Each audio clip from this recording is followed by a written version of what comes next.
रहीम व बिही नस्तईन। सदक़ा फ़ितर से मुताल्लिक़ ये हमारा सेकंड पार्ट है।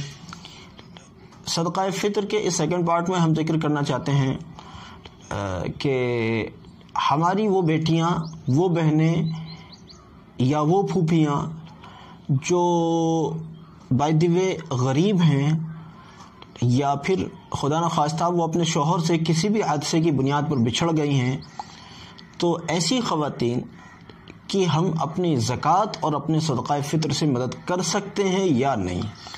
आम तौर पर रवाज ये है कि अगर कोई बेटी, कोई बच्ची अगर अल्लाह न करे अगर अपने शौहर से बिछड़ गई है, यानी उसको तलाक़ हो गया है या खुदा न खास्ता वो बेवा हो गई है, तो फिर उसको सारा सदक़ा फ़ितर अपना भी और अपने दोस्तों का भी इकट्ठा करके उसको पहुंचा दिया जाता है।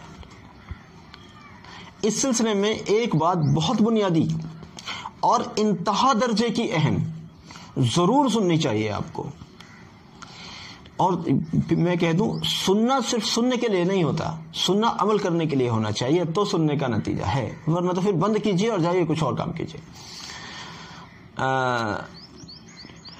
जिस बेटी या बहन या फूफी को आप सदक़ा फ़ितर या ज़कात देने चले हैं, जब उस पर गुर्बत आ गई तो आप उसकी मदद कर रहे हैं सदक़ा फ़ितर के ज़रिए से, मदद कर रहे हैं उसकी ज़कात के ज़रिए से, लेकिन असल बात यह है उसका हक़ आपने दबा रखा है।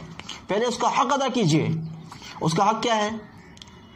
उसका हक़ यह है कि आपको आपके बाप की प्रॉपर्टी में से जो हिस्सा मिला है, जैसे आपने उसको भाइयों के अंदर बांटा है, ऐसी वो बेटियां भी उसी बाप की बेटियां थीं, उन बेटियों के अंदर भी उसी तरह से बंटना चाहिए था वो हिस्सा जिस तरह से वो हिस्सा भाइयों के अंदर तकसीम हुआ है।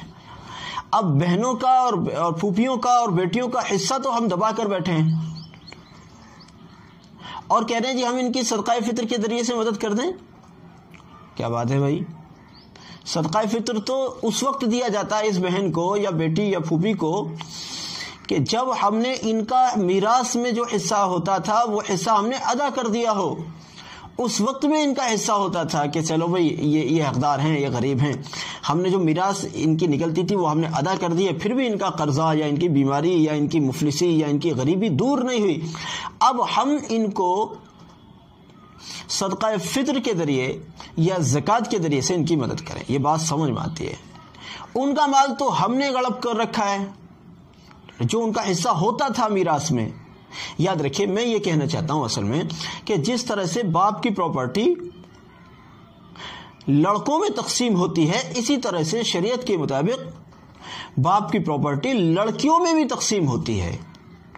अब चूंकि रवाज नहीं है लड़कियों में तकसीम करने का, तो उनका हिस्सा तो लड़कों में बांट दिया, उन बेचारियों को महरूम कर दिया। लो जी, हमने शादी में खर्च नहीं किया था, कोई कह के मर गया था आपसे कि आप शादी करें दुनिया को दिखाने के लिए 10 लाख रुपए की। ये 10 लाख रुपए बेटी के अकाउंट में डालते तो बेटी मजबूत तो होती। ये 10 लाख रुपए की शादी करने से बेटी फकीर की फकीर ही रह गई बेचारी, उस पर जुल्म किया तुमने इतनी महंगी शादी करके। हाँ, मैं जानता हूँ ये बात तुम्हारे समझ में नहीं आ रही है, लेकिन कोई बात नहीं, मैं तो अपनी बात कहने ही बैठा हूँ। मेरा काम है दीन की बात आप तक पहुंचाना। अल्लाह आपको अमल की तौफीक दे। कई लोग ऐसे भी होते हैं वो मानते हैं हाँ ये बात हक है, जब शरीयत की बात हक है तो हक ही है। कई लोग तनकीद करते हैं, अगर हम तनकीद वालों की परवाह करें तो फिर दीन की बात हम कहेंगे ही नहीं, क्योंकि उन्हें तो 5 वक्त की नमाज भी पढ़ने में तनकीद होती है। नाउज़ बिल्लाह, अब तो ऐसे सवाल भी उठने लगे हैं जी 5 वक्त की नमाज कहाँ है। नाउज़ बिल्लाह, अल्लाह माफ़ करे। अगर आप अपनी बहन को मीरास अदा कर चुके हैं, उसके बावजूद उसके मसले हल नहीं हुए हैं, तो अब आप उसको ज़कात की रकम या सदक़ा फ़ितर की रकम अदा करें, अब बात सही है। लेकिन अगर आपने उसको मीरास का हिस्सा नहीं दिया है तो पहले उसको मीरास दीजिए, उसके बाद सदक़ा फ़ितर या ज़कात की बात होगी। ये बात बड़ी अहम है।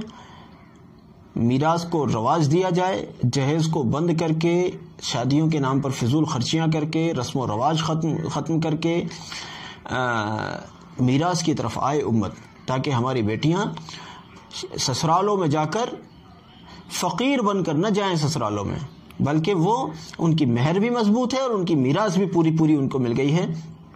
अब चाहे वो उसको किसी बिजनेस में लगाएं, चाहे वो जो भी करें, वो बहरहाल फ़कीर नहीं गई हैं, फ़कीर नहीं गई हैं। अल्लाह रब्बुल इज़्ज़त मुझे और आपको अमल की तौफीक दे। जज़ाकुमुल्लाह।